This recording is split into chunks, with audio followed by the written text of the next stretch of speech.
Chapter 1, Blackberries. On February 26, 1982, Louis Fogle was convicted of second-degree murder and rape. The recently married man would end up spending 33 years in prison before getting exonerated. The point of this podcast is to bring light to the wrongdoings and try to raise awareness for the people who have been wrongly convicted. On July 31st, 1976, a man was picking blackberries when he found the body of 15-year-old Dean Catherine. Long later, the autopsy revealed that she had a bullet hole in the back of her head, and evidence of rape. The bullet hole on the back of her head was not shot at close range, giving evidence that she was running from whoever had been hurting her. She was last seen the previous afternoon when a blue car stopped her while she was walking home and told her that her brother had gotten in a horrible car wreck, and he would take her to him. Described by Lola's sister, Patty Lydick, and her friend, the man had a big black mustache, straight sideburns, black hair, and was most likely 20 to 30 years old. The police later posted this description. Chapter 2, Shots. On August 3, 1976, Earl Elderkin, who resembled the sketch very well, was reported to the authorities, solely based on the physical description. The police immediately interviewed him, got no information, came back a week later, and got a new story. Elderkin reported someone else for looking like the composite sketch after an interrogation. No arrest was made. Then nearly a year later, he told an interesting story. The story is as follows. He was at a party that evening and was incredibly high. He blacked out, and the next thing he knew, he was in the back of a car with a girl sitting next to him. Then he saw the girl running, then gunshots, and then the girl fall to the ground. The interesting thing is, he identified the kidnapper and gunman as Larry Wolliver. Although police did not believe him and made no arrest, nearly 4 years passed, and on February 22, 1981, Elderkin gave yet another statement about the crime. This time, the story had involved two people, John Lynch and Joe Ruseski. As stated by Elderkin, John Lynch had held the victim down while Joe Ruseski raped her.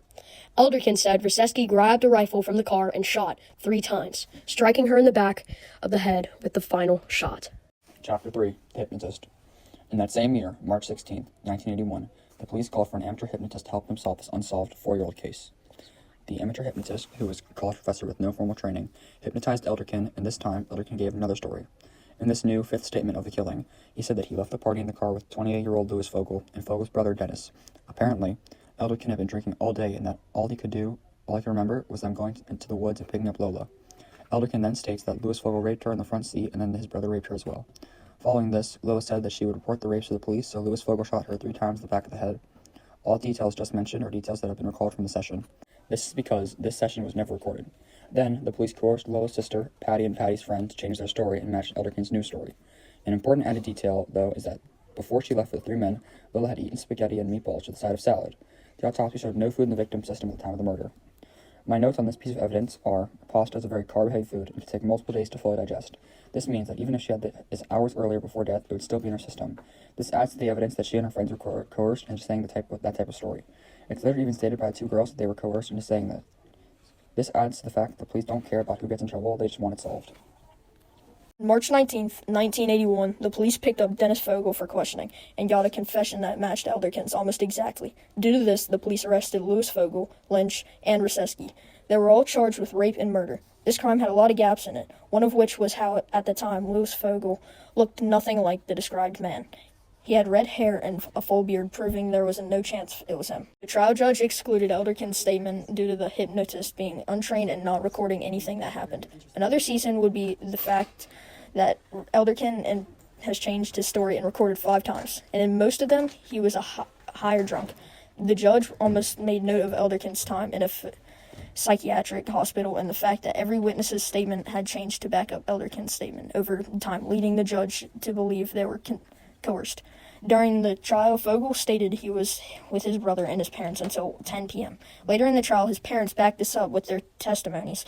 Patty Lydick also explained how she was coerced into telling that specific story, stating, "They pressured me and I wanted to go home. They told me that it's the way and it's supposed to be." On February 26, 1982, Louis Fogle was convicted of rape and second-degree murder. He was sentenced to life in prison without parole.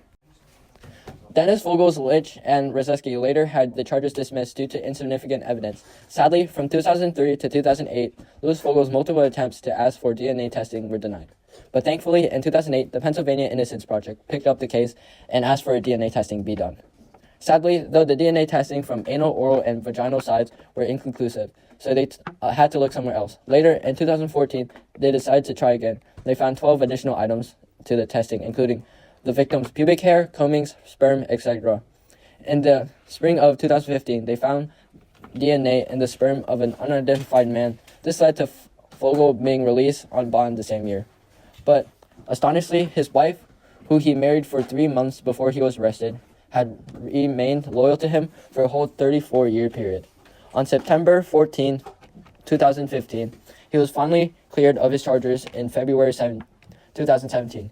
He filed a federal rights lawsuit seeking damages. Chapter 7. What to make of it. Although Louis Fogle, as of 2024, has been stated to earn $13 million, which is a lot, but does not change the fact he was in prison for 34 years. Thankfully, though, he got his happy ending with his wife of 45 years and a big bank account.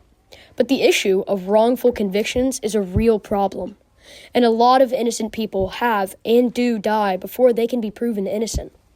This issue needs to be brought to light, and I hope that someday in the future, we can have a solution to this problem.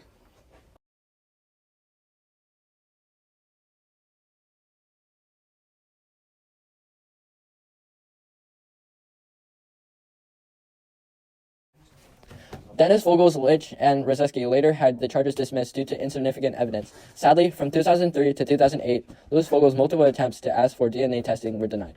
But thankfully, in 2008, the Pennsylvania Innocence Project picked up the case and asked for a DNA testing be done. Sadly, though, the DNA testing from anal, oral, and vaginal sides were inconclusive, so they had to look somewhere else. Later, in 2014, they decided to try again. They found 12 additional items to the testing, including the victim's pubic hair, combings, sperm, etc. In the spring of 2015, they found DNA in the sperm of an unidentified man. This led to Fogle being released on bond the same year. But astonishingly, his wife, who he married for 3 months before he was arrested, had remained loyal to him for a whole 34-year period. On September 14, 2015, he was finally cleared of his charges in February 2017. He filed a federal rights lawsuit seeking damages.